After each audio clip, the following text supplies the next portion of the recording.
Saya pribadi sih kalau di film baru belum begitu lama, kurang lebih sekitar 10 tahun. Ada beberapa film yang saya main, diantaranya film The Red Redemption yang salah satu filmnya sangat fenomenal, bahkan kita masuk di urutan 8 box Hollywood. Ada juga Wiro Sableng, ada Kawin Kontrak 3, ada Potong Bebek Angsa, ada The Night Come For Us, ada juga The Message Man, itu salah satu film yang tayang di Australia, dan ada beberapa film-film komedi lainnya.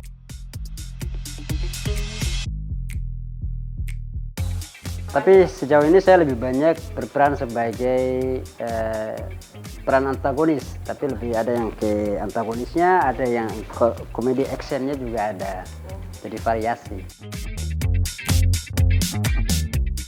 Karena kalau dilihat secara penampilan fisik gitu lebih banyak ke arah sana, ke antagonisnya gitu, dibandingkan protagonis sendiri. Ya kalau Korea sih kita harus perlu juga latihan, cuma hanya beberapa gerakan. Kalau misalkan di film itu kan tidak terlepas dari pukulan, tendangan, tangkis, tak, tendangan. Jadi itu harus perlu latihan dan perlu latihan perlu latihan gerakan koreo itu sendiri gitu. Betul, saya sebenarnya dari dulu pingin banget karena terinspirasi dengan sebuah film yang Mission Impossible ya, jadi ke bawah gitu ya Allah, pingin banget. Iya, Tom Cruise tuh, itu salah satu film action yang paling keren banget. Akhirnya saya pingin gimana ya caranya supaya bisa main film gitu, saya ingin menyalurkan bakat. Nah, dulu mungkin dari kecil saya suka berantem dengan teman-teman, sebenarnya nggak suka sih, cuma karena saya sering diajak berantem, akhirnya saya pikir daripada saya berantem justru merugikan buat diri saya sendiri, mendingan saya pingin berantem tapi dengan cara koreo gitu, dengan cara menghasilkan sebuah karya. Nah, salah satunya itu, hanya bakat saya itu terrealisasi ketika saya pertama kali main di film action perdana itu di film The Red Redemption kurang lebih tahun 2011, dan kita rilis 2012. Dari film-film action itu sendiri kemudian ditawarin lagi main action sampai di komedi. Akhirnya dikenal ya. Iya, tapi kalau untuk di film action itu sendiri mungkin orang belum begitu mengenal secara umum sampai saat ini, tapi karena berkah Al-Quran ketika saya diminta jadi imam pada saat video saya viral, orang lebih mengenal ke situ. Oh, Justru lebih mengenalnya ke situ. Kenalnya setelah viral ya. Setelah viralnya gitu. A'udzu billahi minasy syaithanir rajim. Bismillahirrahmanirrahim.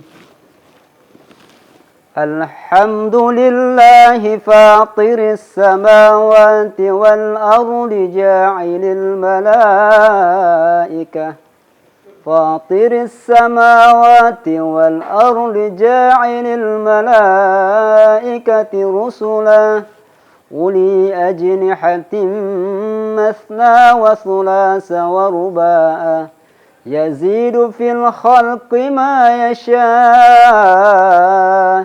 إن الله على كل شيء قدير آمن الرسول ما يفتح الله للناس من رحمة فلا ممسك لها وما يمسك فلا مرسل له من بعده وهو العزيز الحكيم.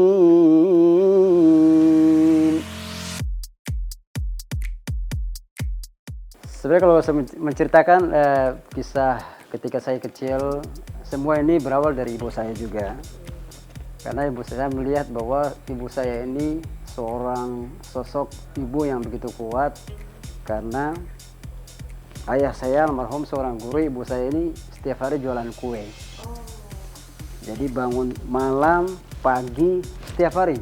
Jadi beliau itu kadang-kadang bangun di saat jam 1, jam 2 hanya membuat adonan kue. Dan suatu ketika saya terbangun, saya melihat ibu saya lagi buat adonan kue. Disitulah saya berdoa, ya Allah, saya ingin berbakti kepada orang tua saya dengan cara bagaimana supaya saya ingin membahagiakan orang tua saya ingin menjadi orang yang terkenal, saya ingin menjadi orang sukses, bukan hanya sukses secara duniawi, tapi bagaimana saya ingin membahagiakan orang tua saya itu sukses di akhirat juga.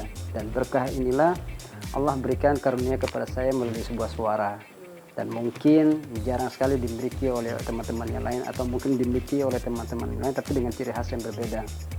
Mulai dari situlah saya berniat dalam hati menanamkan prinsip ini, ya Allah saya ingin berangkat ke kota Jakarta, saya nggak tahu gimana caranya, ya Allah terserah engkau ya Allah, pingin banget. 2004 itu saya pingin hijrah ke Jakarta, namun Allah berikan ijabah doa saya di 2006. Dan perjalanan ketika saya berawal dari Tidore ke Makassar ke Jakarta itu harus melewati sebuah proses yang cukup berat, di mana saya ketika berangkat ke Jakarta saya nggak punya uang sama sekali, tidak ada uang 1% pun yang saya miliki.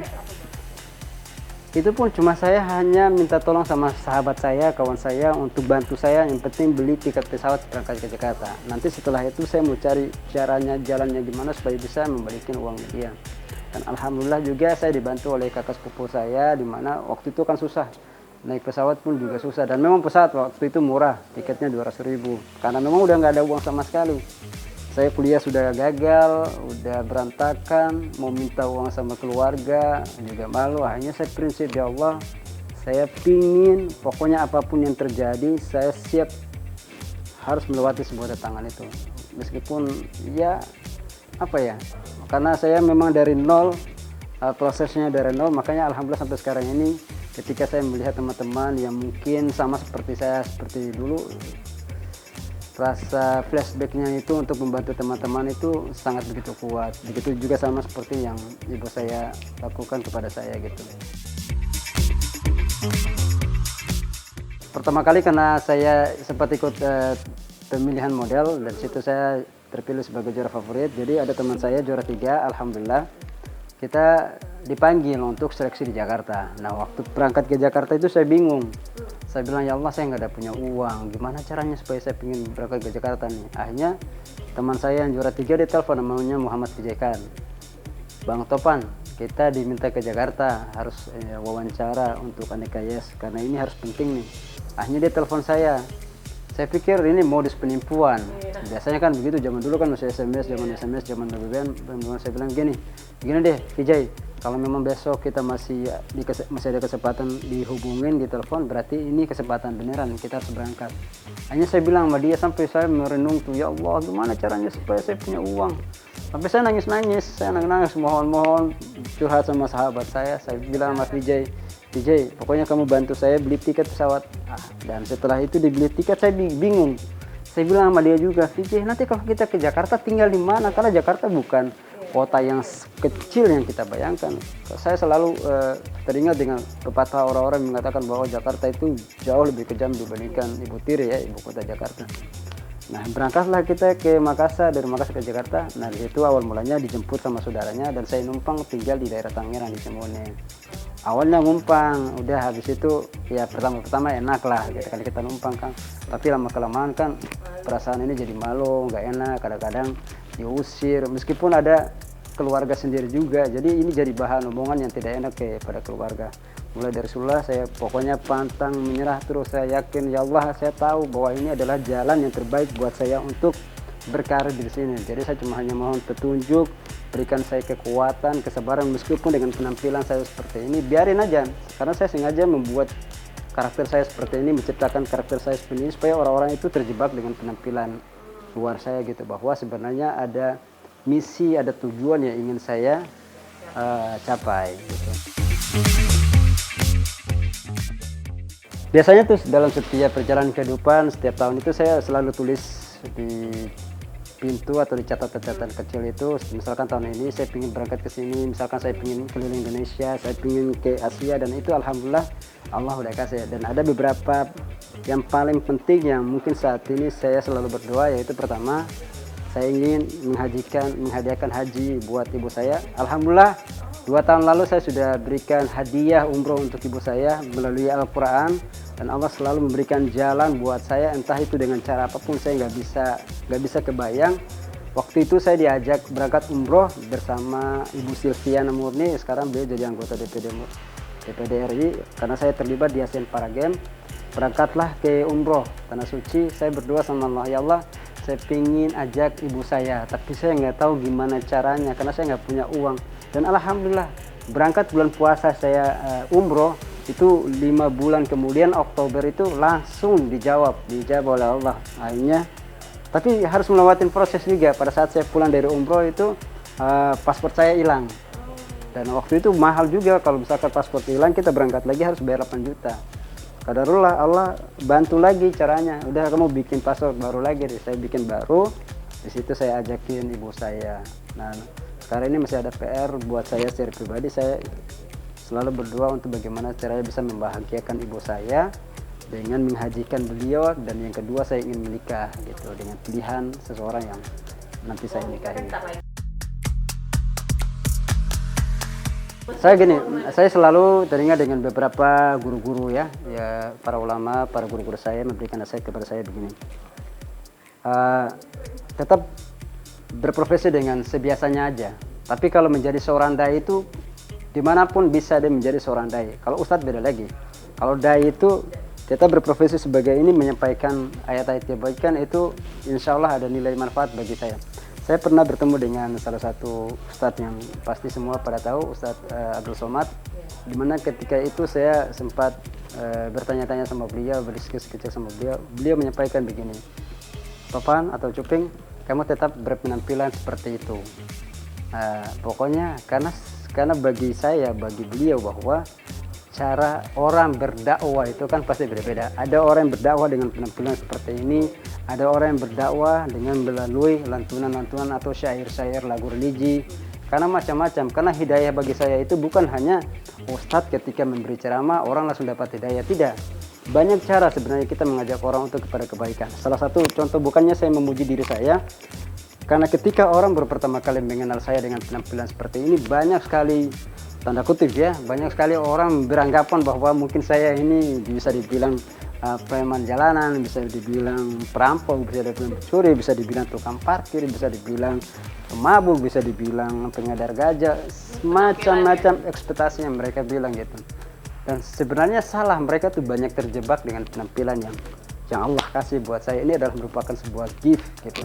Dan ketika saya terbalik. Saya berteman dengan teman-teman semua dari seluruh Indonesia. Ini kan rata-rata yang saya berteman tuh mereka para perantau semua dengan profesi yang sama. Ada yang di bidang MC, ada yang di bidang film, ada yang di bidang macam-macam, ada di bidang modeling.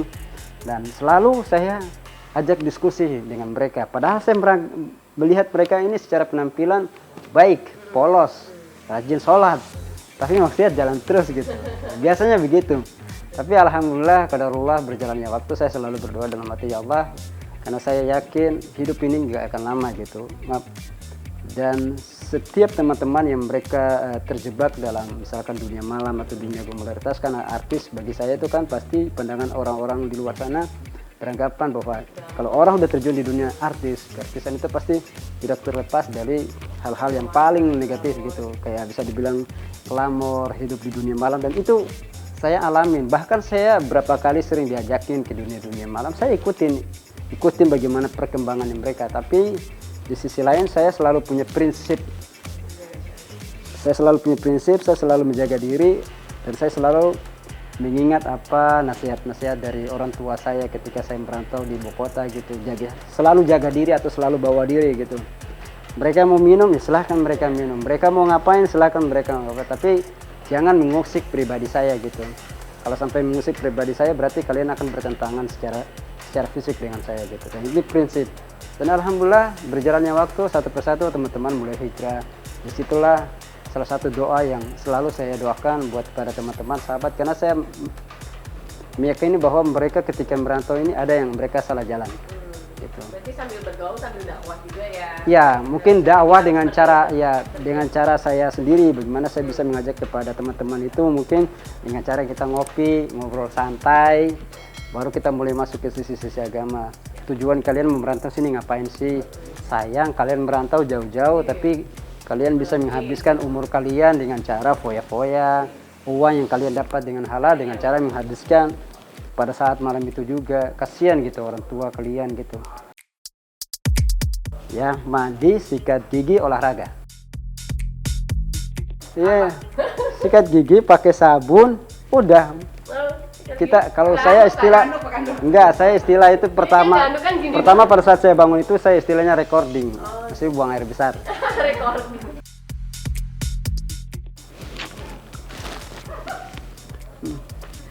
Oke. Istiqamah, fokus, patuh. Saya ingin menjadi anak yang kecil, bisa menghafal Al-Quran, bisa hafal Al-Quran, dan bisa menghadiahkan Al-Quran orang tua kita pada saat kita meninggal.